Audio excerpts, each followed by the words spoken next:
So the company that we choose was Public Bank. Public Bank was founded in 1966 by Tan Sri Dato Sri Dr. Teh Hong Piao.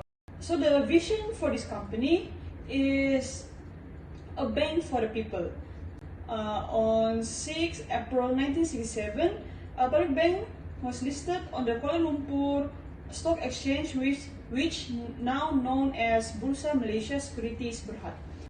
Public banks also offers comprehensive suites of financial products and services. Today, Public Bank was the third largest banking group in Malaysia with total assets of 451.26 billion. Public Bank has expanded its banking business in Malaysia and many other regions, including Hong Kong, China, Cambodia, Vietnam, Laos, and Sri Lanka. Today, the Public Bank Group has a wide network of domestic branches of 264 and 148 of overseas branches. Firstly, the factor to consider on having a segment reporting. So, why does Public Bank Berhad need to consider on having a segment reporting? Firstly, it is because they can use the operating segment result in making decisions about the resources to be allocated to each segment and to assess its performance, for which discrete financial information is relevant.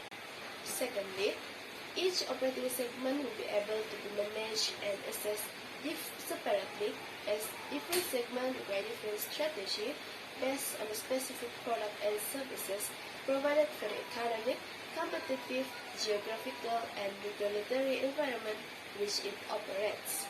And last but not least, to have a better understanding of the company's past performance and to have better access on the risks and returns of the company so that they can make more informed judgment about the company as a whole.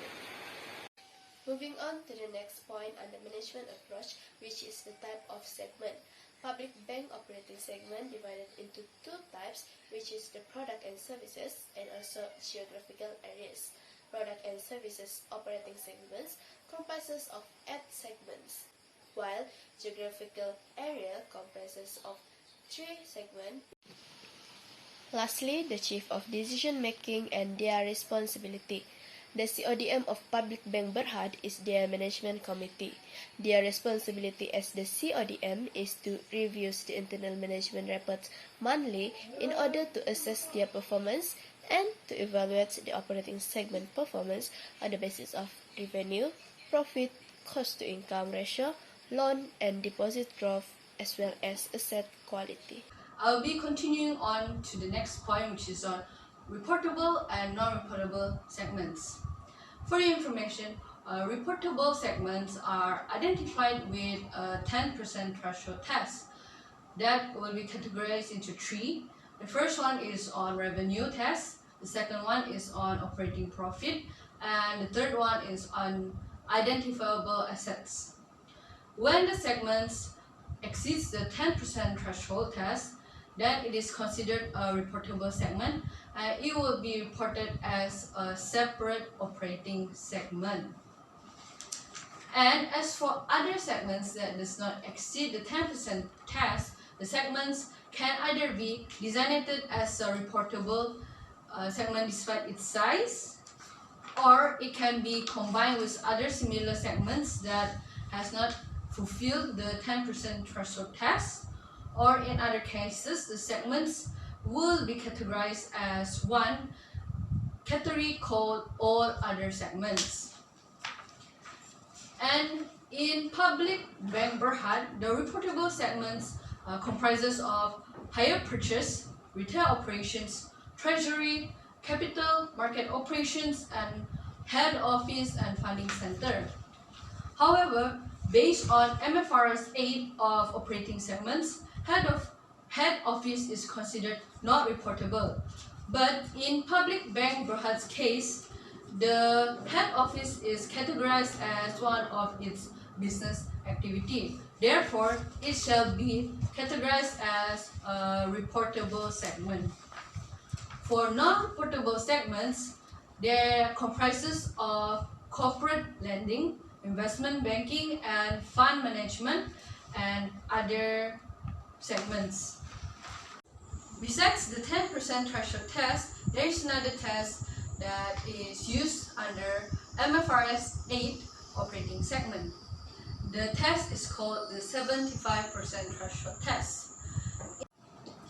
In order to obtain the 75% threshold test, the first step is to extract external revenue figures from the notes of financial statement under the category of operating segments. And we will use the 10% threshold test to calculate every segment to find which exceeds the 10%. If it exceeds the 10%, the segment will be used to be combined together, and then it is divided with the total external revenue to obtain the 75% threshold test, whether it exceeds it or not. And in public bank case, only hire purchase and retail operations are the external revenue that exceeds the 10% threshold test. However, with the combination of those two segments, it is not enough, as it does not fulfill the 75% threshold test, whereby when they add together, they only obtain 65.11%. Therefore, the two segments that is added just now, the head office and funding center and the corporate lending, is added into calculating the 75% threshold test.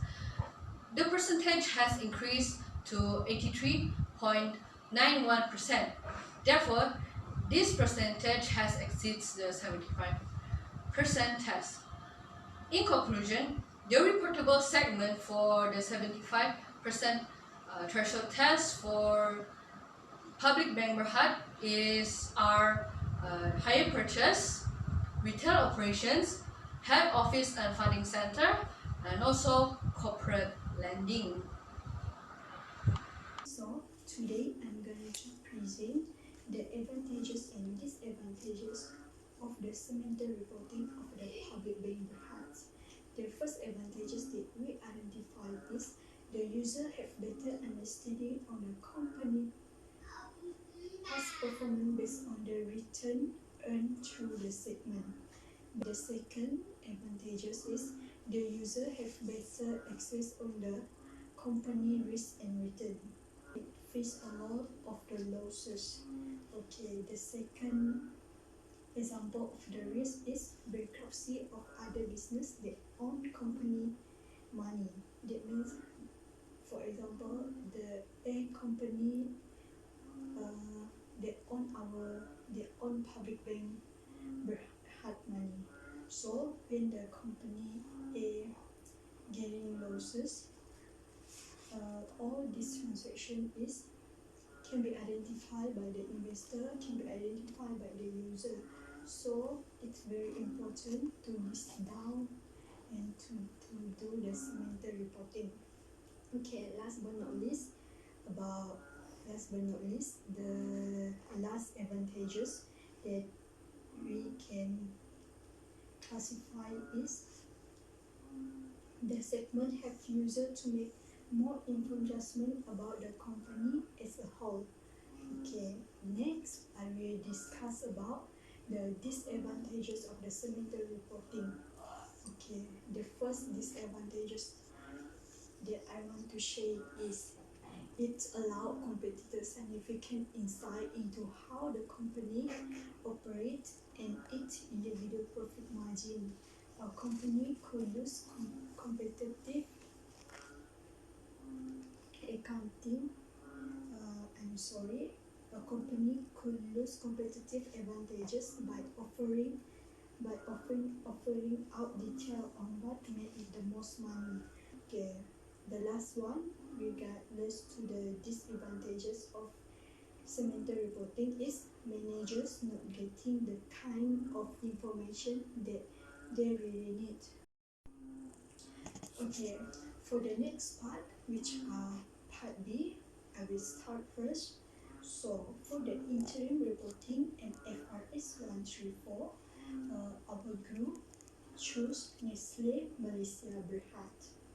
Okay, based on the question, I will discuss the first question, which regards to the basis of preparation. Generally, there are two types of basis preparation, which are integral method and discrete method. So, what is integral method? Integral method is the interim report is fraction of the annual report, and the annual value times fraction of the reporting period. Okay, next, discrete method. What is discrete method? Discrete method is interim report. It's a separate period, and report are prepared on a period basis. So, based on the interim report that we have choose, what is the basis preparation that they choose and they use? Okay, the basis preparation that they use are discrete method. Why we say the Nestle Malaysia Berhad use discrete method? First, they do not include all of the information required for full annual financial statement, and report are prepared on the periodic basis. What is periodic basis? What type of periodic basis? So, if based on the basis of it's based on the Nestle Berhad, they're using quarterly basis. And then next, why do we choose discrete method for the Nestle Malaysia Berhad? Based on the report itself, it mentioned that should be read in conjunction with the consolidated financial statement of the group for the year ended 31st December 2019. So, when you want to read the interim report of Nestle Malaysia Berhad, you need to read along with the financial statement of the group for the same period. So, as we see, the accounting period for the Nestle Malaysia Berhad is year ended 31st December 2019. So you need to make sure that if you need an analysis of the interim reporting, you need to make sure that you read the information along with the consolidated financial statement of the group during the accounting period that you need. Next is the two accounting policies used by Nestle Berhad in preparing the interim financial report. The first accounting policy used by Nestle Berhad is foreign currency. The functional currency of Nestle Berhad is Ringgit Malaysia. Transaction in foreign currency is translated to the respective functional currency at exchange rate. In this case, the transaction related to Nestle Switzerland, or in short Nestle SA, that is the holding company for Nestle Group during the financial period, has been entered into normal course of business, and its currency, which is Swiss francs, is translated to RM. Foreign currency difference arising will be recognized in profit or loss. The net foreign exchange loss or gain is recorded in the profit for the period, which can be found in the page 7 of the interim period. The second accounting policy is inventories. Nestle Berhad measures its inventories at the lower of cost and net realizable value. Cost of inventories are calculated using the weighted average method, while the net realizable value is the estimated selling price in the ordinary course of business minus the estimated cost of completion and the estimated cost necessary to make the sale. The difference between the cost and NRV of the inventories is written in the profit for the period, which also can be found in the page 7 of the interim report. So the next question is types of interim reporting prepared by Nestle. So the interim reporting prepared by Nestle is quarterly report, because they have 4 interim reports, and it ended every 3 months. Other than quarterly reports, there is also half-yearly reports. Half-yearly reports it will be prepared every 6 months. So for the period of interim financial statements, if the report is for second quarter, then the company must prepare for comparative 3 months and 6 months.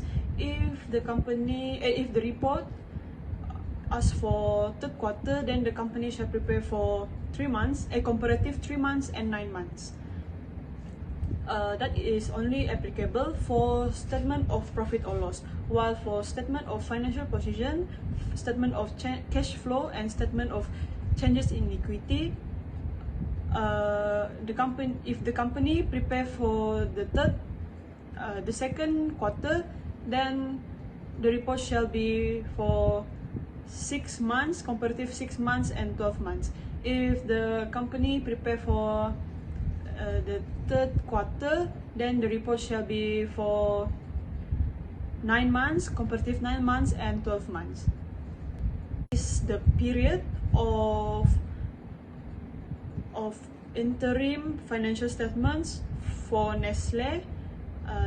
On my here is for the second quarter of the report for second quarter. So firstly, for statement of financial position, for current interim report, it is prepared from 1st January 2020 to 30 June 2020.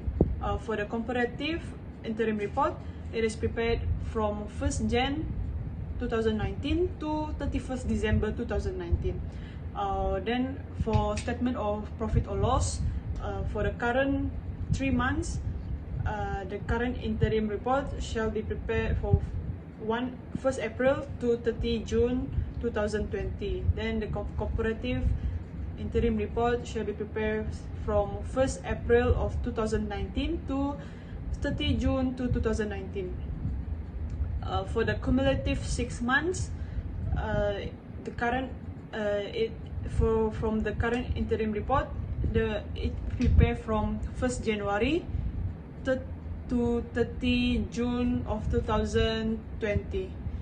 Then for the comparative interim report, it will prepare from 1st June to 30 June 2019.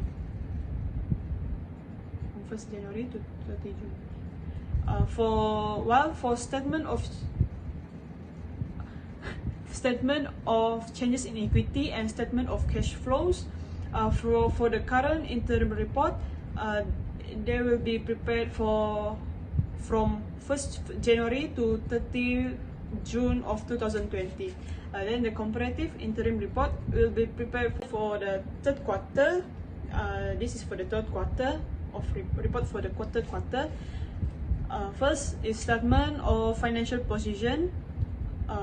For the current interim report, it will be prepared from 1st January to 30 September of 2020. Then for the comparative interim report, it will be prepared from 1st January to 31st December of 2019. Then for statement of profit or loss, for the current 3 months, the current interim report shall be prepared from 1st July to 30 September of 2020.